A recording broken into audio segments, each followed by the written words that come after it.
दोस्तों नमस्कार। TGT PG special श्रृंखला स्टार्ट हो गई है और इस श्रृंखला में मैंने जैसा कि आपको बताया कि हम लोग प्रीवियस ईयर्स के क्वेश्चन सॉल्व करेंगे, जिससे आपको ये पता चलेगा कि क्वेश्चंस कैसे पूछे गए हैं, क्वेश्चंस का नेचर क्या है। और अगर आपके माइंड में कोई भी कन्फ्यूजन होगा, क्योंकि प्रीवियस ईयर्स के जो सॉल्यूशन दिए गए हैं उनमें आपको कन्फ्यूजन होगा, पक्का कन्फ्यूजन होगा, उसमें आप देखेंगे। तो इस एक्सप्लेनेशन के ज़रिए आप अपने कन्फ्यूजन को दूर कर सकते हैं। और इसके साथ ही अगर आपको कोई दिक्कत, कोई भी एक्सप्लेनेशन लेना है तो this is my number, I can talk to you. Means if you phone me, I shall talk to you and I shall give you explanation in detail. Right? पूर्णता किसी के पास नहीं, ईश्वर को छोड़ करके बाकी कोई पूर्ण नहीं। हम सभी लोग अपूर्ण हैं, सबसे गलतियां होती रहती है, लेकिन कोशिश यही है कि आपको सर्वोत्तम एक्सप्लेनेशन दिया जा सके और आपका कन्फ्यूजन बिल्कुल हट जाए, जिससे आप बेहतर कर सकें। तो आइए, जो क्वेश्चंस आए हैं आपके एग्जामिनेशन में उसको हम लोग वन बाय वन देखते हैं और अपना कन्फ्यूजन जो प्रीवियस ईयर्स के सॉल्यूशन में लोगों को है या बुक्स में किसी वजह से हो गया है, उससे आज आप लोगों को निजात मिलेगी by the grace of God. Let us start. देखिए, ही कमिटेड सुसाइड, ये आपके टीजीटी में आया हुआ क्वेश्चन है। ही कमिटेड, इसमें कुछ क्वेश्चंस मैंने सीजीएल के भी डाल रखे हैं, तो उससे थोड़ा सा ये भी पता चलेगा कि आप लोग किस तरह से क्वेश्चंस बनते हैं। देखिए, ग्रामर में क्वेश्चंस पूछेगा कहाँ से, सबका पैटर्न लगभग सेम है, बस अंतर ये है कि किसी में थोड़ा सा टफ आता है, किसी में थोड़ा सा इजी आता है, बाकी और पूछेगा कहाँ से, इंग्लिश ही तो है, तो पूछेगा कहाँ से। लेट अस सी, तो मैं कंपेयर करा देता हूँ। ही कमिटेड सुसाइड, अब देखिए कुछ क्वेश्चंस क्या है, सीधे वो रूल बेस्ड होते हैं, और जो कुछ क्वेश्चंस हैं वो भाव प्रधान होते हैं, वहाँ पे आपको भाव के अनुसार काम करना। अब जैसे पहला ही क्वेश्चन अगर हम लोग ले लें तो ये भाव प्रधान है, यहाँ पर रूल नहीं है बल्कि ये भाव प्रधान है। इसका मतलब ये हो गया ही कमिटेड सुसाइड ट्वाइस। अब देखिए इसका भाव जरा समझिए क्या कह रहा है, उसने 2 बार आत्महत्या की। अब ये किसी रूल में नहीं हो सकता है, ये केवल आपको समझना, ये भाव का ही क्वेश्चन है। तो आज मैं आप लोगों को डिटेल में समझाता हूँ और आप इसे समझें।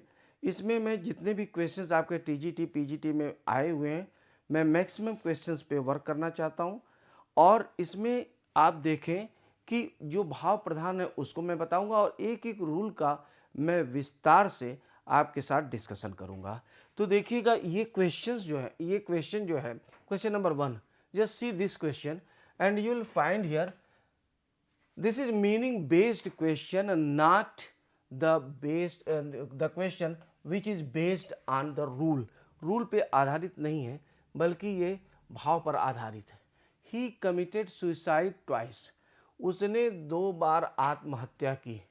ये कभी भी संभव नहीं है कि कोई 2 बार आत्महत्या करेगा।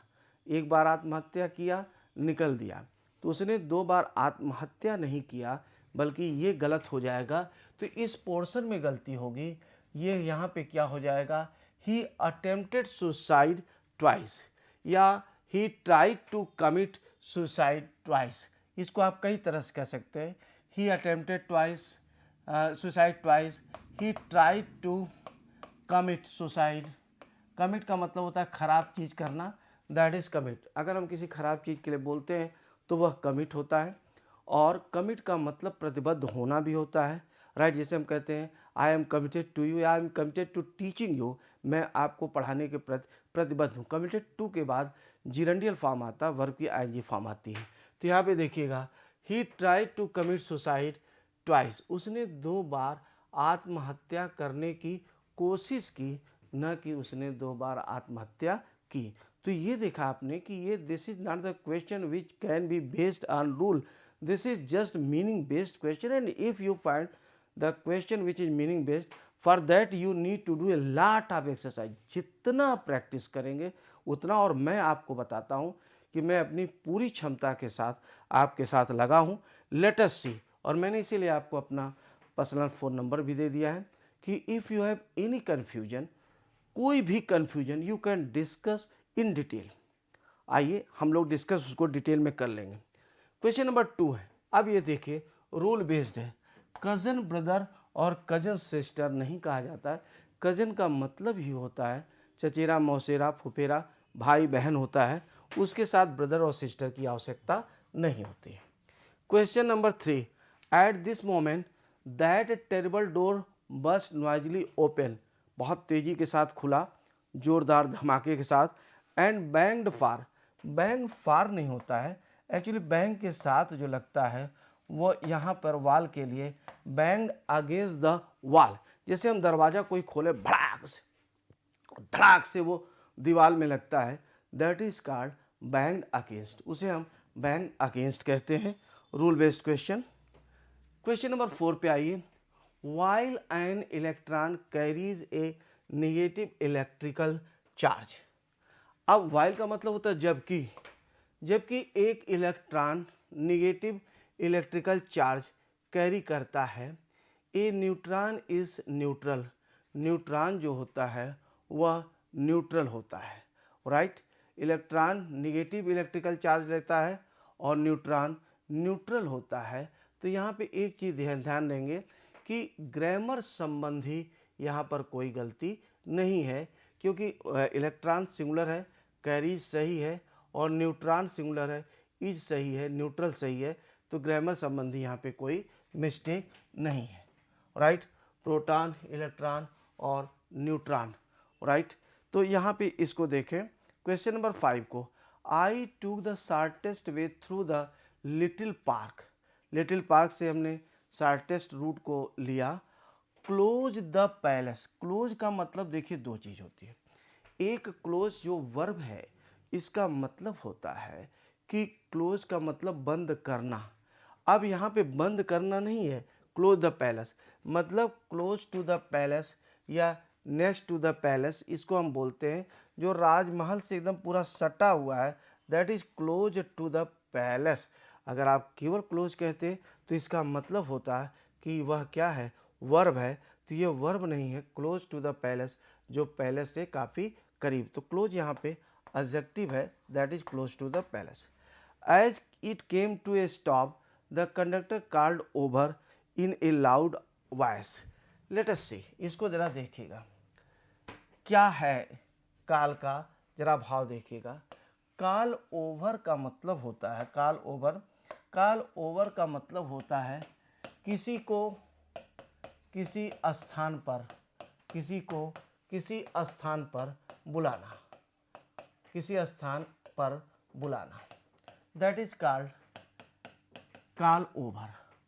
कॉल आउट जो होता है, कॉल आउट, कॉल आउट का मतलब होता है कि तेज बुलाना, ठीक है, जो तेजी से बुलाया जाता है, कॉल किया जाता है, that is call out.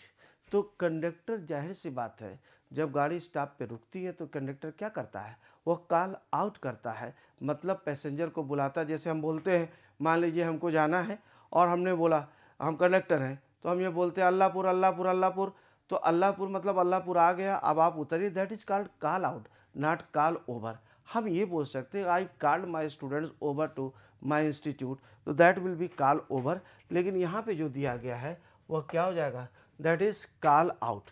Call out का यहाँ पर प्रयोग होगा in a loud voice, loud voice भी दिया गया है, सही दिया गया है, लाउड वॉइस में वह चिल्लाया। अगला क्वेश्चन है question number 7, I could not convince them, मैं उन्हें कन्विंस नहीं कर पाया, बिकॉज, क्योंकि, दे परसिस्टेड। अब जरा सा देखिएगा, परसिस्ट के बाद जो प्रेपोजिशन लगता है वह इन लगता है। परसिस्ट के बाद क्या लगता है, परसिस्ट के बाद प्रेपोजिशन इन लगता है। और याद रखिएगा कि प्रेपोजिशन के बाद टू को छोड़ करके, हालांकि टू के साथ भी वो चीज़ आती है, लेकिन अभी इनिशियल स्टेज में मैं टू को छोड़ करके बता रहा हूँ। नियम ये है कि the preposition, any preposition, if you are talking about any preposition every preposition takes ing form of the verb, that is gerundial form of the verb after it. If verb comes, कोई अगर if a verb comes, it will be in gerundial form after the preposition. लेकिन अभी to को छोड़ करके हम बात कर रहे हैं, वो मैं आगे बताऊंगा आपको. इन आया है, इन के बाद सजेस्ट नहीं होगा प्यारे, ये सजेस्टिंग हो जाएगा, और परसिस्ट के बाद वही इन सजेस्टिंग हो जाएगा, that I was lying. Right. Question number 8 पे बहुत आराम से चलते हैं और देखते हैं कि कभी भी सीधा सा ट्रिक. देखिए मैंने आपको इंट्रोडक्शन में बताया था कि बहुत टेक्निकलिटी में नहीं जाना है, आपको टू दी पॉइंट, बिल्कुल मतलब आपको प्रैक्टिकल नॉलेज होना जरूर. थियरी का कोई मतलब नहीं, थियोरेटिकल नॉलेज का कोई मतलब नहीं, आपको प्रैक्टिकल नॉलेज होना चाहिए और वही काम, दैट विल वर्क. राइट. ये आप ध्यान रखिएगा कि practical knowledge, only practical knowledge works in our examination. There is no need of any sort of theory. कोई थियरी की ज़रूरत नहीं है, आपको प्रैक्टिकल नॉलेज क्या है कि कभी जब तक, देखिए रूल क्या है, ग्रामर क्या है, अगर इंट्रोगेटिव भाव नहीं है तो सेंटेंस का नेचर इंट्रोगेटिव नहीं होगा. वेयर, व्हेन, व्हाई, हाउ इत्यादि का आना इस बात का आधार नहीं कि सेंटेंस इंट्रोगेटिव होगा. अगर मैं बात करूं कि ट्रिक की बात करूं तो सेकंड क्लास कभी भी इंट्रोगेटिव नेचर का नहीं हो सकता है अगर वह एक साथ है, मतलब जुड़ा हुआ है, कटा नहीं है. कटने का मतलब कामा और इन्वर्टेड कामा से जब काटा जाता है, जो कि हम डायरेक्ट स्पीच में देखते हैं, तो वह अलग अलग क्लासेज हो जाते हैं, उनसे कोई मतलब नहीं. लेकिन अगर एक सेंटेंस के दो क्लासेज हैं और वो इस तरह से कटे नहीं बल्कि सीधे सीधे एक सेंटेंस पूरा बना रहे हैं और दोनों क्लासेज किसी कंजंक्शन से जुड़े हुए हैं, तो कभी भी वो इंट्रोगेटिव नेचर का नहीं हो सकता. तो व्हेन कुड ही नहीं होगा, व्हेन ही कुड होगा. क्वेश्चन नंबर 9 में आए प्यारे, और इसको देखें जरा सा कि क्वेश्चन नंबर 9 क्या कहता है. ध्यान देंगे इसमें. अगर हम लोग बात करते हैं तो इफ का एक क्लाज आता है, यदि मैं दिल्ली गया होता, यदि मैं दिल्ली गया होता तो लाल किला देखा होता. Now this is the sentence, Lal Kila देखा होता. अब देखिए, जैसे अगर आपने मेरी क्लास किया है तो आपको पता है कि ये सारी चीज़ें मैं स्ट्रक्चर पोर्शन में ही करा देता हूँ, क्योंकि स्ट्रक्चर पोर्शन में समझना काफ़ी आसान होता है. अपेक्षाकृत इसको हम पार्ट्स ऑफ स्पीच में लें, स्ट्रक्चर पोर्शन में बहुत आसान होता है. तो अगर इस तरह से आ होता या होता दिया गया है, तो जो इफ़ क्लाज होता है वह हैड में होता है, और तो क्लाज वह क्या होता है, दैट इज तो क्लाज जो होता है वो वुड हैव में होता है. सकता था अगर आ गया तो वुड हैव के बदले कुड हैव या माइट हैव का प्रयोग होता है. एक बात तो ये हो गई. दूसरा, इफ़ क्लाज जो आपका दिया गया है ये एक्चुअली कंडीशनल है, एडवर्ब क्लाज है ये इफ़ क्लाज. तो हम जो क्लाज मैंने आपको बताया था, जब क्लाज वगैरह बिना वजह हुआ बनाए रहते हैं आप लोग, मतलब आप जान लीजिए चुटकियों में सॉल्व करने का उसका सीधा सीधा सा ट्रिक है. कौन सी चीज़ आएगी, कौन सा कंजंक्शन आएगा, तो वह उस क्लास को निर्धारित करेगा. क्लास का क्या भाव होता है, सबऑर्डिनेट कोऑर्डिनेट, बिना वजह आप लोग चक्कर में पड़े होते हैं, बुक इस डेफिनेशन के चक्कर में पड़े होते हैं कि एक सबऑर्डिनेट है, एक कोऑर्डिनेट है, तो एक प्रिंसिपल है. कुछ नहीं, सेकंड्स में आप उसको सीखेंगे. फिलहाल इसको आप जरा देखें कि इसमें क्या होगा. अब ये हो गया, यदि मैं Delhi, if I had gone to Delhi, gone to Delhi, Lal Kila देखा होता, I would have seen the red fort. Right. अब ये सकता था अगर होता तो कुड हैव हो जाता या माइट हैव हो जाता, कुड हैव या माइट हैव. राइट. मैं देख सकता था, कुड हैव या माइट हैव का प्रयोग हो जाता. राइट. अच्छी बात है. तो ये हैड हो गया.